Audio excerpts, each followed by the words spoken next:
right. Hi, everybody. My name's Megan. I'm a virtual writing and study skills tutor at the ILC. And today I'm excited to talk to you about communication skills and giving engaging presentations. This presentation was developed by me and a couple of other tutors at Wake Tech, Phil Urshadi and Ashley Popio. So a lot of collaboration here on this one. So I want to start with just kind of going over what's coming in this presentation. So first I'm going to talk about some general speech guidelines. I'm going to talk about like actually making a presentation like the one I'm presenting right now.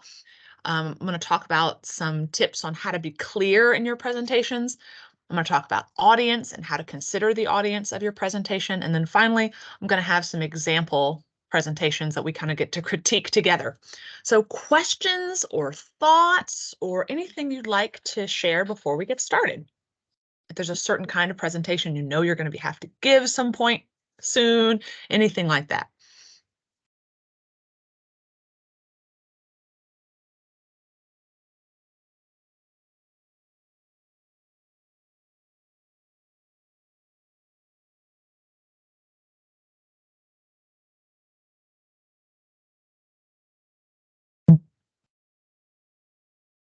Cool. All right, well, we'll go ahead and get started. So as I said before, we're going to start with general speech guidelines. And when I talk about speech guidelines, this is what I mean when you're in a speech class. These are the kind of things that an instructor might also talk to you about there. So just when you're in a group, when you're presenting, when you're talking with others, these are some things to keep in mind. So first, it's important to speak clearly. And this is important because obviously you want your audience to be able to hear what you're saying. And this is going to vary depending on the room. If you're in a tiny little room or, talking directly into a computer screen like I'm doing, that's going to require a different level of projection and enunciation than if you're standing in a giant hall presenting to 100 people, which I'm sure you're all delighted to do. You're all looking forward to being able to present to a room full of 100 people. Isn't that exciting?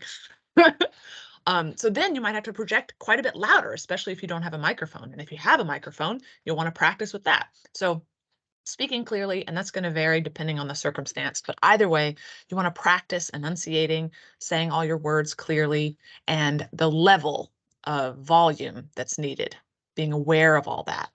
So next, don't apologize unnecessarily. So you might hear some people saying things like, oh, I'm sorry, I've got a cold, or oh, I'm sorry, I get really nervous when I speak. And, sometimes that's going to happen. We will have a cold and we will feel a need to say something about it. But generally, you want to avoid that because a lot of times, and I'm sure you've found this for yourself at some point in your life, you might notice something, but the others people there don't notice. They'll have no way of knowing that you have a cold or that this is your first time giving this presentation or that you are nervous. They may have no idea, and unless you draw their attention to it. So if you apologize, now everyone's going to be thinking about that instead of the presentation that you plan to give.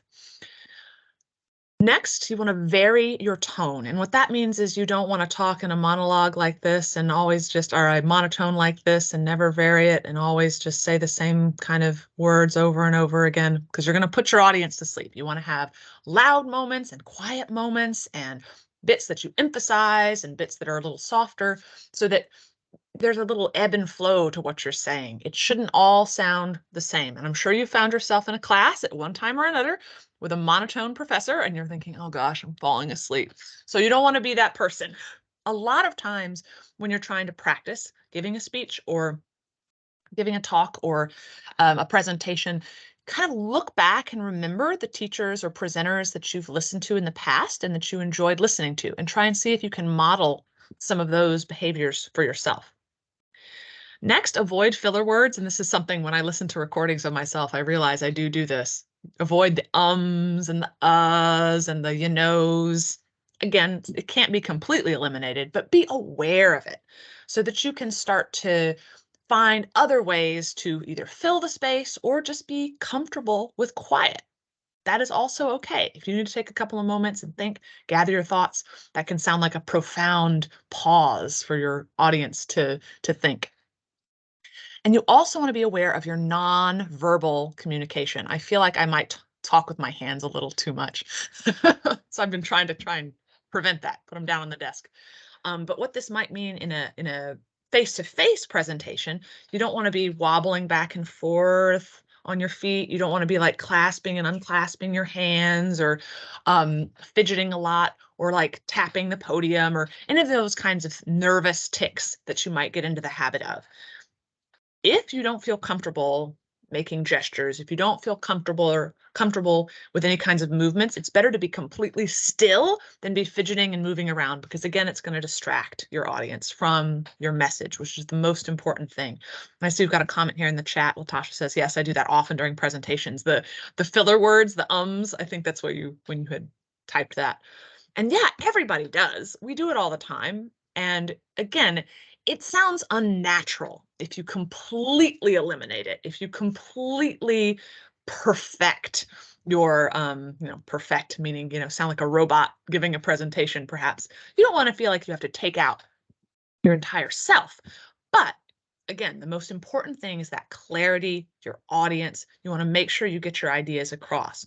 And awareness is the most important thing with all of these things. Awareness, practice. Practice is the biggest thing that helps you learn these skills, just like driving a car, riding a bike, whatever skill you might be practicing or learning.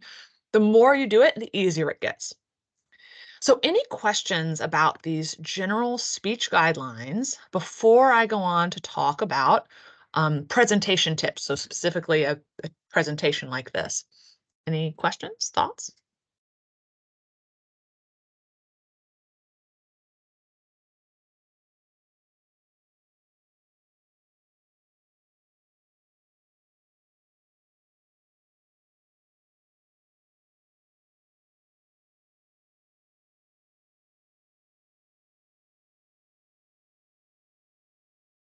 Nice, great. I'm glad I answered a question. Good.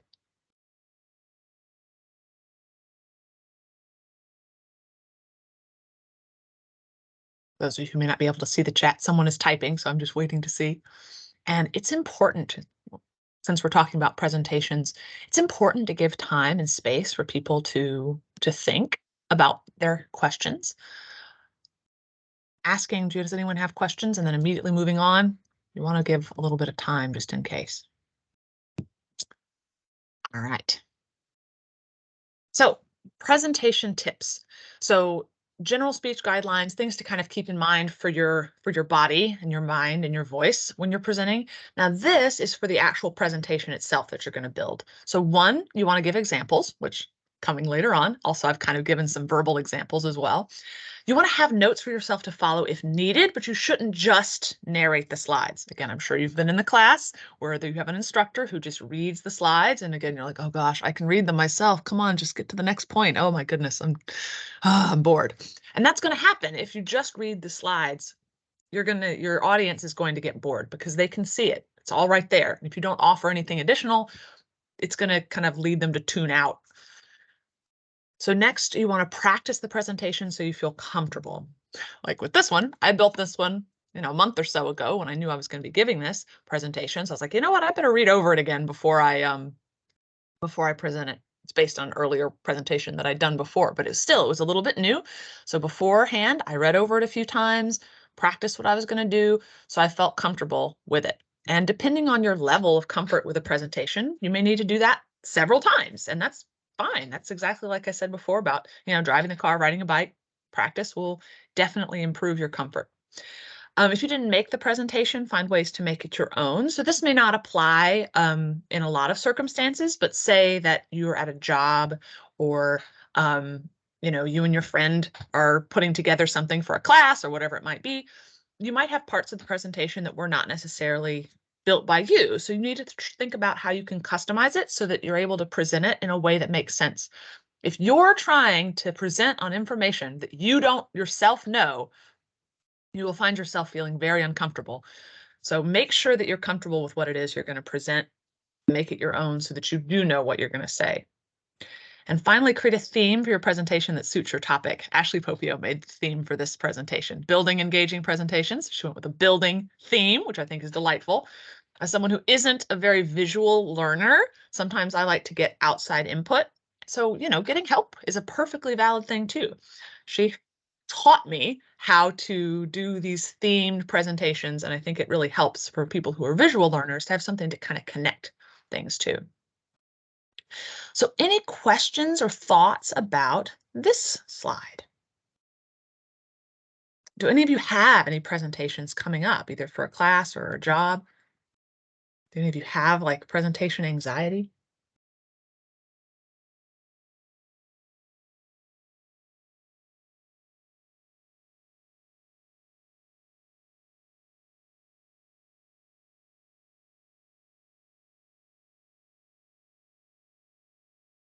Yeah, I think everyone has it to some extent. I give so many presentations. I mean, I tutor people one-on-one all day, every day, and I give tons of presentations every semester. But still, before this one, because it's a little bit bigger, I was like, oh, I'm a little nervous.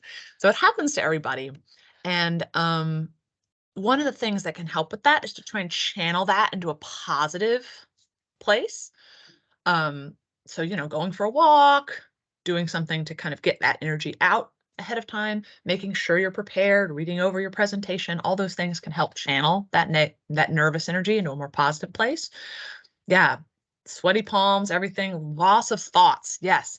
And that's when having those notes can be really helpful. I put a couple of speaker notes into this presentation before I got started, just to remind me of some of the stuff coming up later on.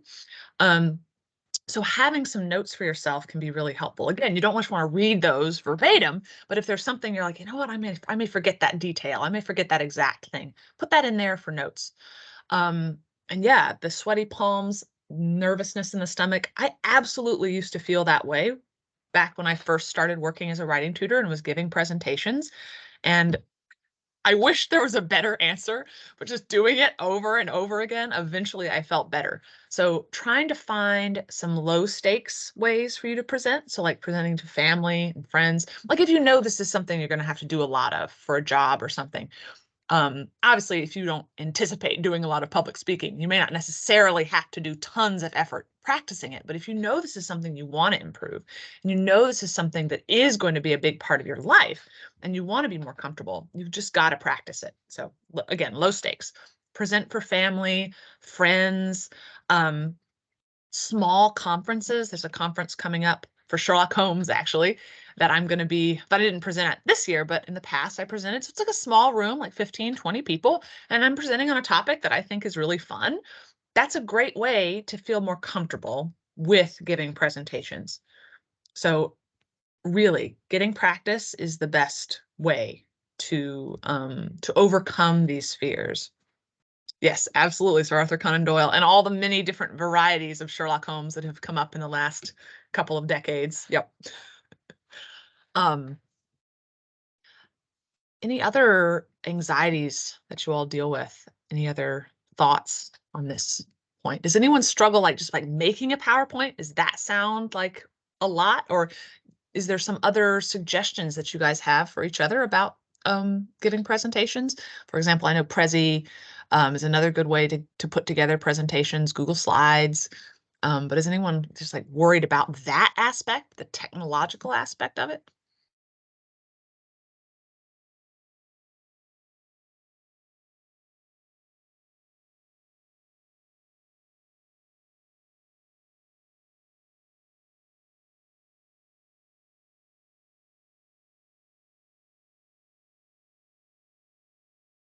Something else that I think can be helpful to think of regarding the loss of thoughts, the sweaty palms, the anxiety, that it's normal. Again, these are things that even people who give lots of presentations, um, you get these things. So don't feel like there's something wrong with you when you feel this way. It's totally normal. It's just a matter of like managing that. All right, how long does the presentation get better to prepare at home? Um, let me know if I'm answering this correctly.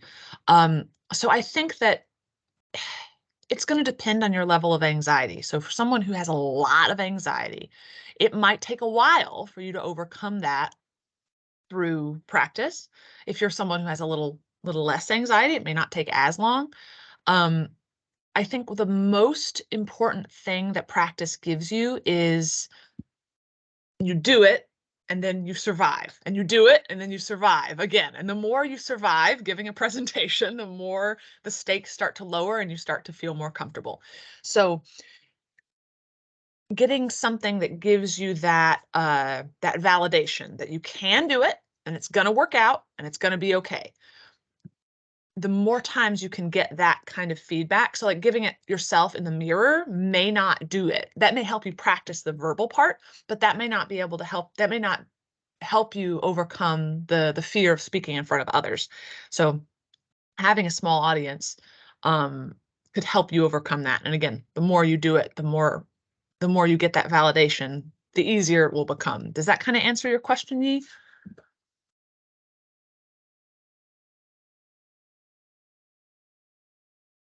Good, good. Glad that helped. And yeah, as far as PowerPoint versus Google Slides, I mean, honestly, they basically are the same. So what I always recommend when it comes to pretty much anything that you have to do, use the thing that's most comfortable to you. And if for whatever reason you need to use a different thing for your job, for example, if someone has Google Suite at the job as opposed to Microsoft, then um, just take some time to practice with it. And often you can find that there are a lot of similarities between one kind of technology and another. Um, so as far as Google Slides, it's very similar to PowerPoint. It's just like if you've used Docs versus Word, it has a lot of the same capabilities. You just have to click slightly different things to get them to work. But that is absolutely something that the ILC can help with too. Absolutely. So Katarina says, struggle with overloading people with information. Yeah, that's a really good point. You don't want to have that wall of text PowerPoint. So this is actually a fairly long PowerPoint for me. For any of you who may have been in one of my presentations before, I might have a presentation on essay writing, and it might have 9 slides, each one with like 3 or 4 bullet points. And I rely upon, just like what's happening here, I rely upon the audience to kind of give questions. That way it's not just me reading a whole bunch of stuff, but I give some ideas and then I let the audience interaction kind of build the rest of the presentation. Now, obviously that may not work for all presentations, but if you're giving an informative presentation, that's a good way to avoid that overloading, that you provide kind of a structure and then you let the audience give you some input. That way you know it's stuff that they're interested in, and it prevents you from having to have a whole wall of text. Now, if you do have to give a presentation that, is informative and the people in the audience literally know nothing about it, um, then you just want to break it down to mini slides with only a few points per slide. So you can do little chunks at a time, and you want to break it down by category, and doing like what I did here. Where is it? Having the what's coming, kind of letting people know what you're going to be what you're going to be covering. That way they're prepared for all the information when it comes. Yep, Silas, that's right. 5 to 9 pages. Yep, that's about it. But this one's a little longer, like I said. All right, any other presentation questions? Good, I'm glad that was a good tip for you, Latasha.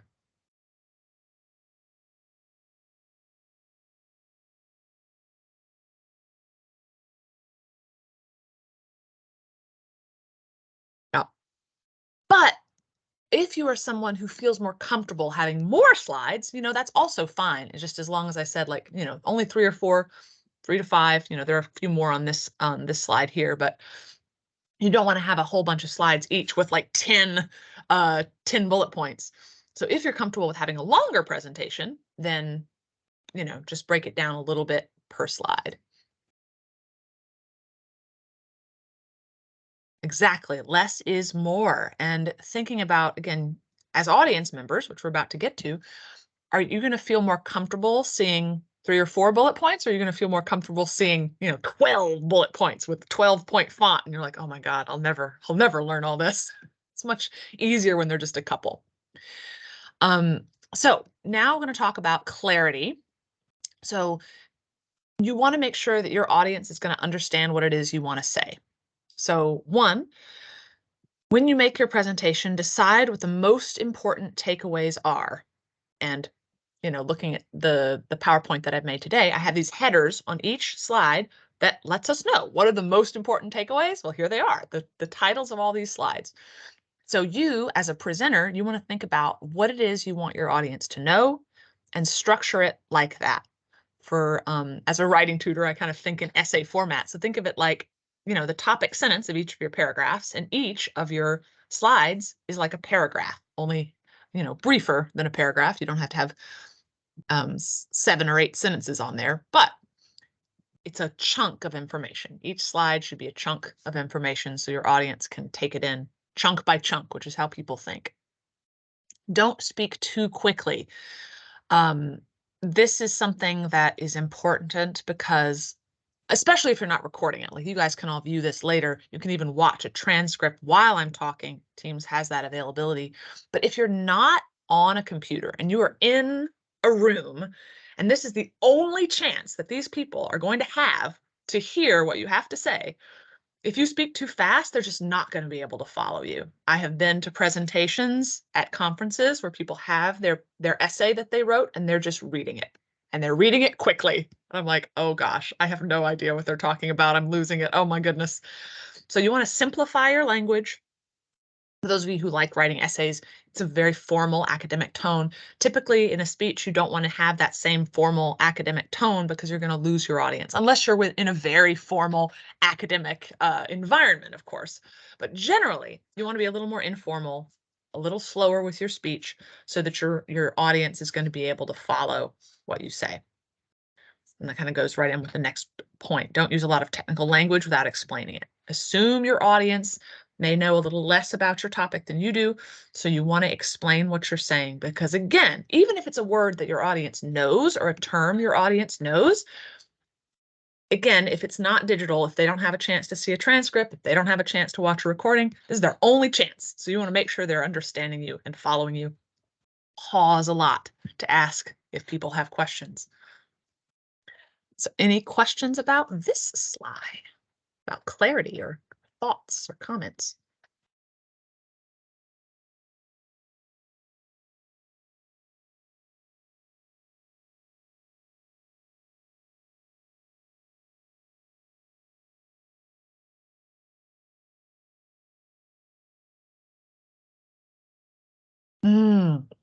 Yeah. And honestly, I'd say slowly is better than too quickly. If you feel like you were talking too slowly, then maybe that's something you could practice, but slower is better than fast. Absolutely. Especially when it comes to, like I said, in class presentation, where this is their only chance to hear you. Yeah.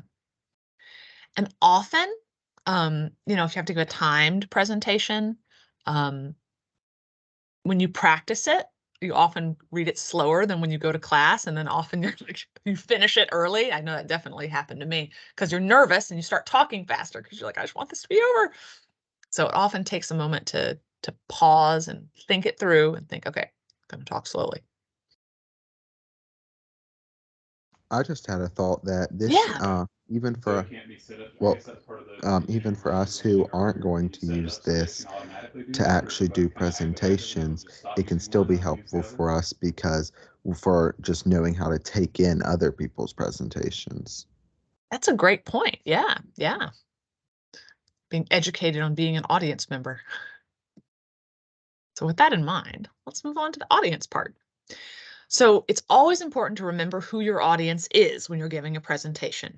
So first, you want to think about, has your audience heard of your topic before? So in this case, most of you, I figured that most of the people who are coming to this presentation had probably had some experience with giving presentations of some kind, whether it was a presentation in middle school or high school, or a class presentation at Wake Tech at some point, or a job presentation, probably had done some form of public speaking in the past.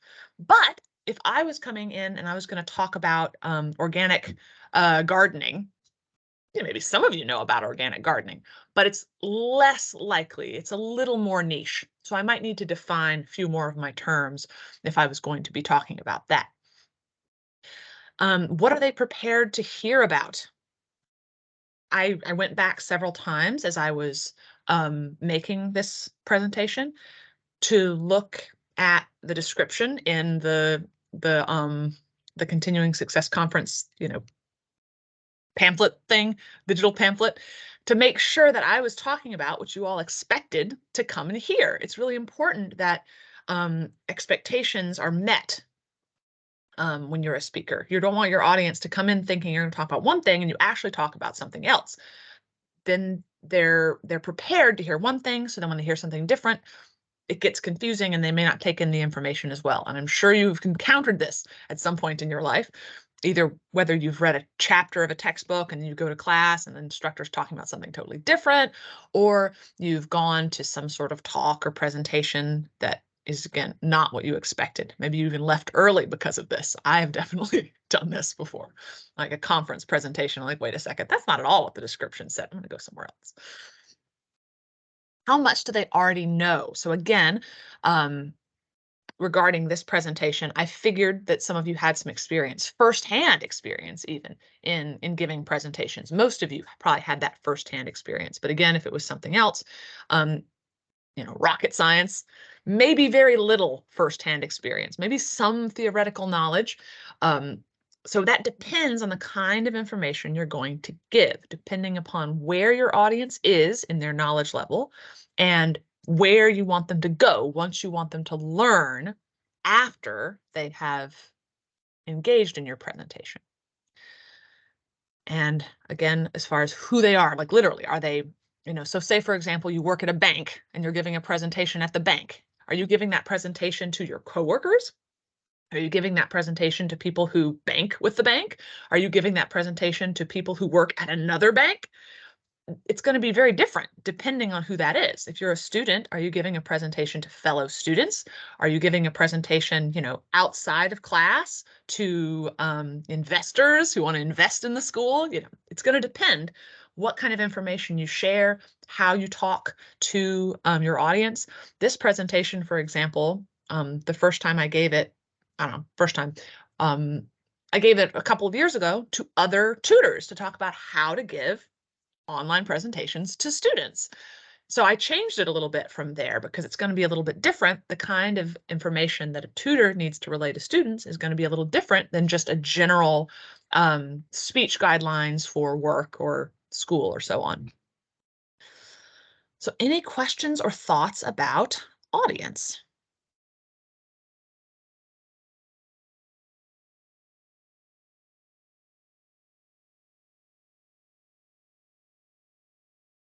It does. It does. So again, writing tutor, giving an example from writing. It matters a lot when you're writing too. If you're writing a diary entry, that's going to be very different than if you're writing an academic paper for your English 242 class versus an email to your boss. Very different tones. Your boss doesn't want to read your literary analysis. Probably, unless they're also into Beowulf.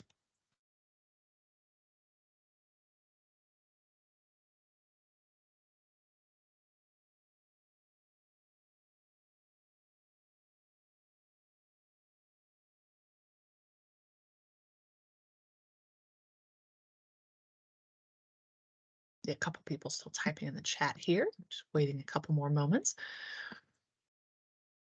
Again, feel free to unmute your mic and speak up if you'd like. Anybody, you're welcome to.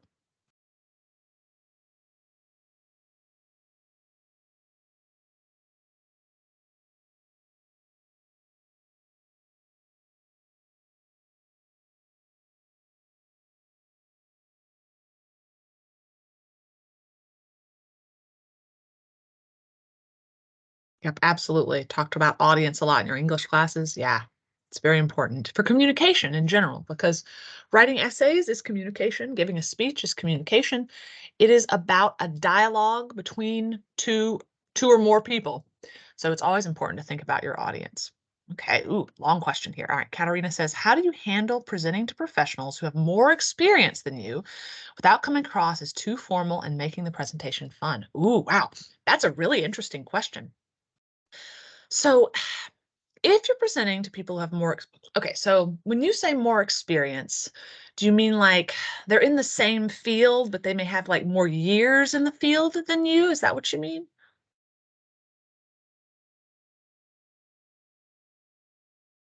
Got it, got it. So that's a little intimidating, I can imagine. So one thing to keep in mind, I've definitely done it myself, I think. So one of the things that I like to keep in mind is that if you're giving a presentation, um, it should be something that you feel comfortable about and that you feel that you do have knowledge about. So, for example, I've made a presentation about tutoring students in ethics and critical thinking, which is kind of a niche tutoring area. Because I feel that I've had more experience. I had some experience working with those students. I felt comfortable with that. So I made that presentation. Now I know that I was probably presenting to some tutors who had been tutoring longer than me. But at least in that case, I proposed to my supervisors, like, hey, can I do this presentation? He said yes.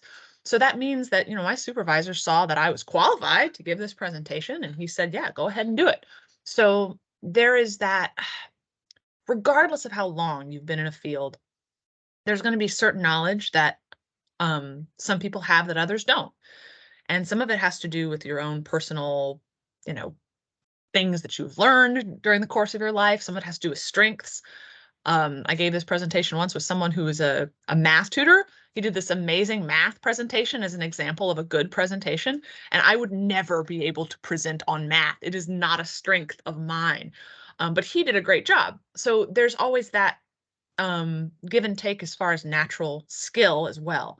So kind of having confidence first in your own natural skill and the things that you may have to offer, even though you may not have been in the field as long as others.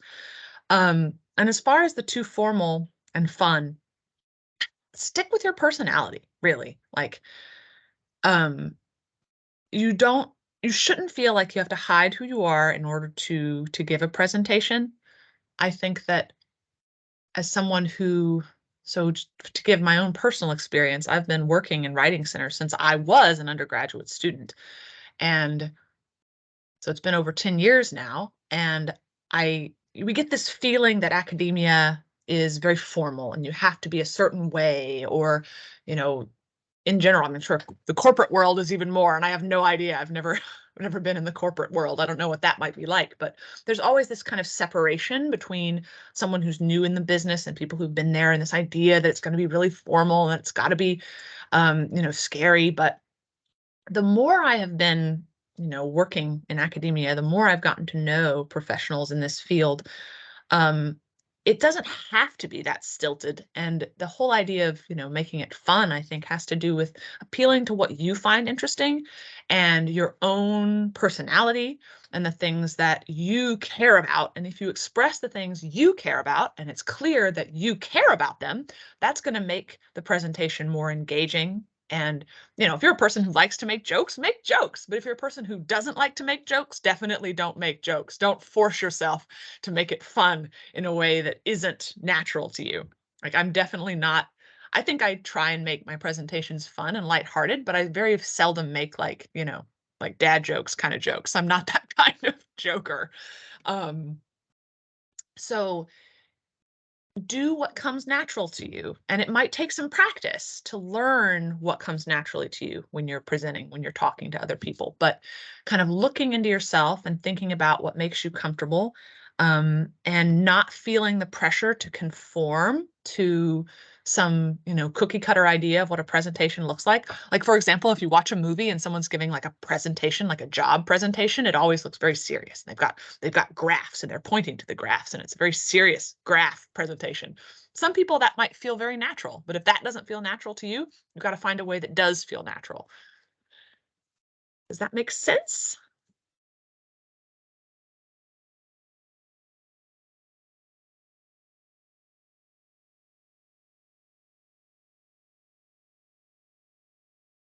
Good. I'm glad that makes sense. I know that was was a lot of information. So follow-up questions from anybody? Any other thoughts going along with that? I'm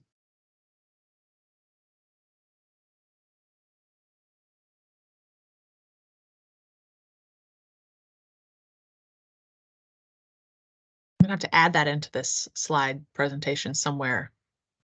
The idea of, be yourself, because I think that is important. Absolutely. Yes, Silas says movies almost never present what's normal rightly.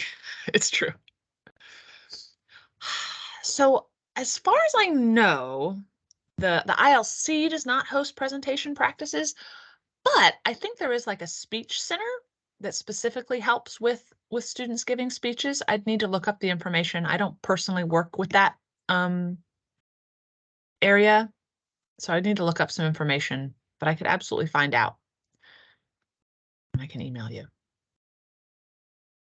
Because yeah, I'm pretty sure there is a speech center. Anyone here? Does anyone know about that? Have some other information?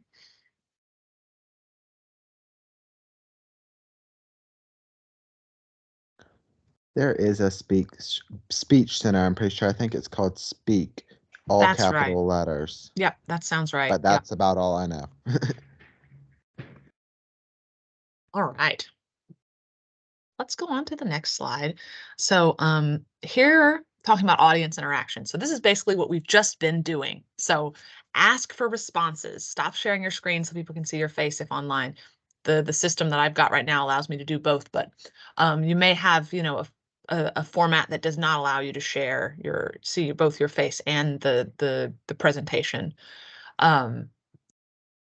So do that if needed, and provide open-ended questions as a part of your presentation. So again, just as I'm doing here, asking you guys for questions. Oh, and Melinda says maybe Toastmasters has a student membership option. That's a great idea. I don't know if you're familiar with Toastmasters, but it's like an organization, a club that basically allows that, like a chance to practice giving speeches. Yeah, really awesome. So if that's again something that you're interested in, you really want to develop those skills, that would be a great thing to look into. And this audience interaction, I think, is so important because this is how we all can kind of learn from one another and get input from one another and see that learning is a community, because it really is, especially coming from my background in tutoring, that I am here as a tutor to facilitate learning. And I think that if you see yourself as that when giving a presentation, that also helps to take some of the pressure off, that you don't have to stand up there and say, okay, I know everything about this topic and I have to pretend that I know everything about this topic. And if I don't know the answer to something, there's something wrong with me. Oh no. Instead, think I'm facilitating a discussion. I'm facilitating the absorption of knowledge with my audience. I don't have to know everything. I can look things up if needed. We can discuss if needed. And that can help also take some of the pressure off too.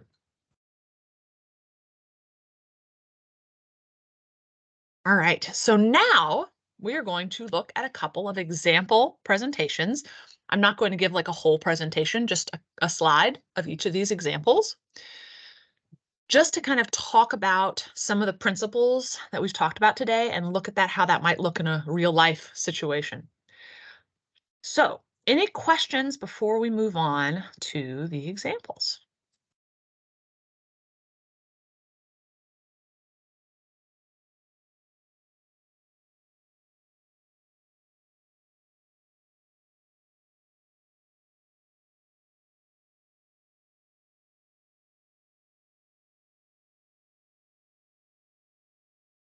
Typing in the chat, so I'm just going to wait just a couple more moments.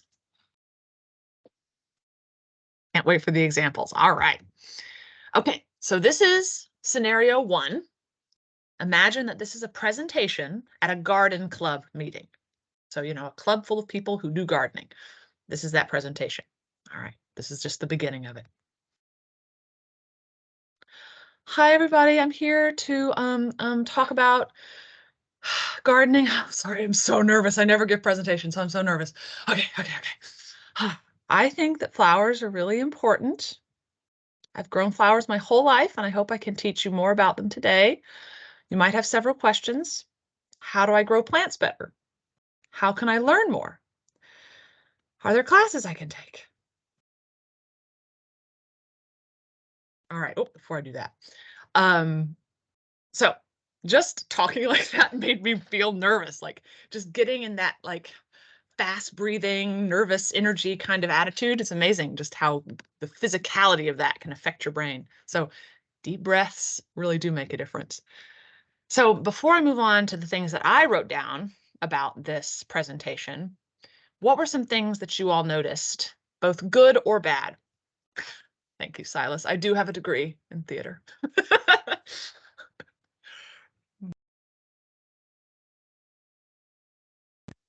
Thank you. Yeah, she said she was nervous. So she started off by apologizing. Oh, yeah, the mood influences the audience. I bet you all felt nervous too. You felt bad for me. You're like, oh gosh, she's nervous. I feel so bad. So you're not thinking about the presentation, you're thinking about the audience. the presenter. But I'm sure you've all had that position. And sometimes that's okay. Like if you are in class with an instructor and you've seen that instructor and you're going to be with that person for 16 weeks, it's different than if it's a one-off thing. And obviously, your instructor should feel that it's okay to communicate and you will care more about someone that you see, for 16 weeks. But if you're going to give a presentation and this is the only time those people are ever going to see you, definitely don't share your personal fears. Because, yeah, they're going to be concerned. Anything else that you noticed?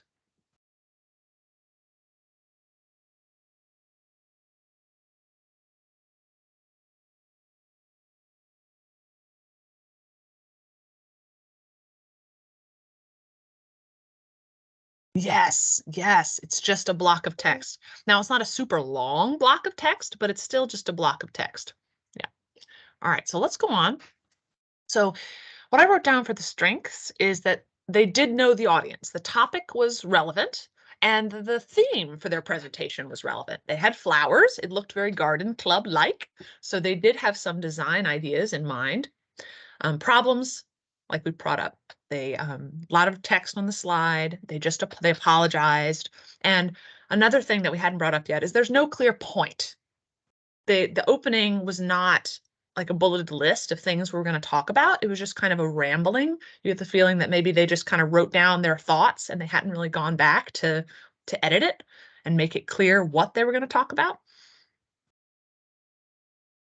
Any other thoughts on that one? Yeah, before we move on to the next example.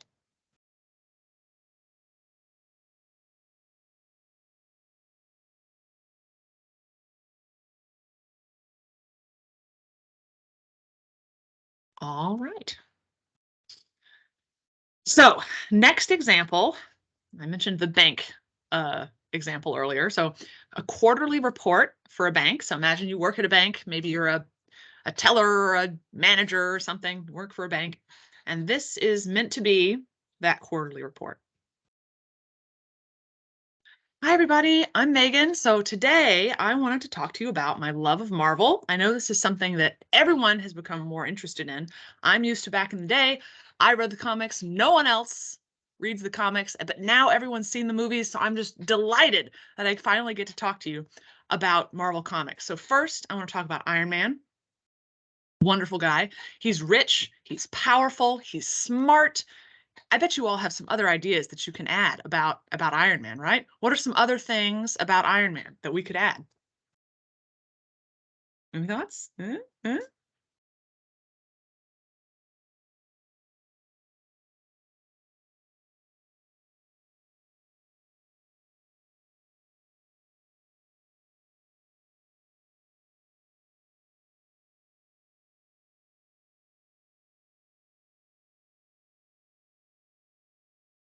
See some people typing in the chat, so I'm just going to wait a minute.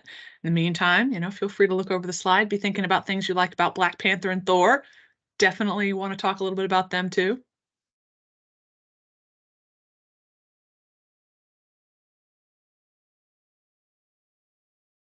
All right, well, I don't know. I'm going to move on. Not seeing anything popping up. Oh, so Black Panther, strong, good leader, good son and brother. Sometimes he's a little bit boring. Thor, funny, romantic, a god, great guy. Love him. All right, so again, before we move on, here we had this presentation. So what are some of the thoughts? So, okay, captivating the audience, breaking the slides into each topic. Okay, so that it's organized a little more clearly. But yes, though he might be captivating, the speaker or she, whoever, off topic. This is not a quarterly bank report by any means. So remember how I was saying how you should just be comfortable and present on something you're familiar with? There are limits, of course. You're supposed to be talking about, finances, and you talk about your love of Marvel. Maybe that's a little too personalized, a little too fun. All right. So competent speaker engages audience, inappropriate topic, and also the presentation itself. It's kind of boring. Can you imagine looking at, 7 slides of that? It's a little boring. There's not a lot going on as far as design, which is less important than some other things. much more important to practice your speaking skills. Make sure you have an appropriate level of information on each slide, but it is nice to have some good visual aspects in your slides, especially for people who are visual learners, which there are a lot of visual learners. Any other thoughts about that example?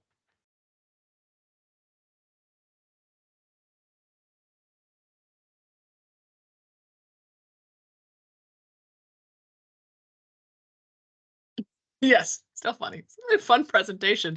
I can totally imagine, the character I had in mind for that person is just this like, really smooth businessman type. People leave the presentation like, wow, that was cool. I'm all hyped about Marvel. Wait a second. I don't know anything about the finances that just for the quarter. What just happened? Yeah. All right. So in summary, first, you want to think about those general speech guidelines. So you want to make sure that you're varying your tone, you're speaking clearly, loudly enough so that everyone can hear you. You don't want to just narrate your slides. You want to make sure that you are offering additional information while still sticking to what is on the slides generally. You want to provide opportunities for interaction. You want to talk with your audience, ask questions, let them engage with you. Don't just talk through the entire time and plow through any of the moments when someone might ask a question.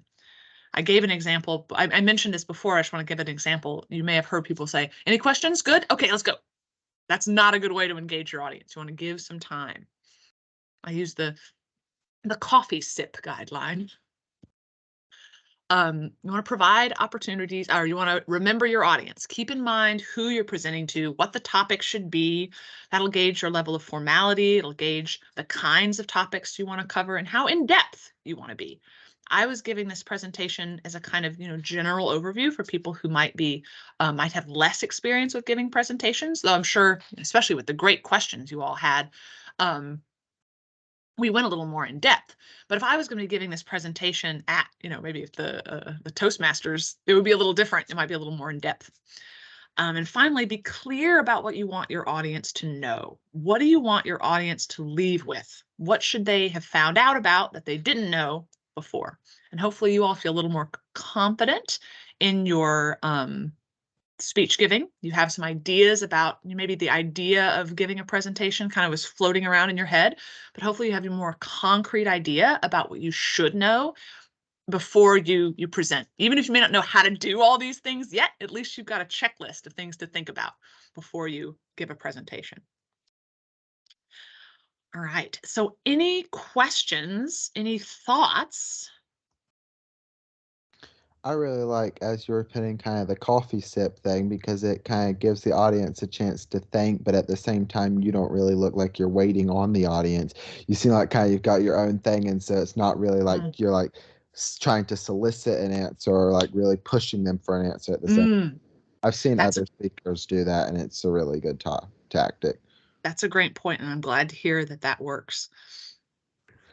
Uh, and thank you very much for doing this presentation. It's been very helpful. Yes, I'm so glad to hear that. And I'm pasting, for those of you who do need to leave, I'm pasting the links to the 3:30 presentations now in the chat.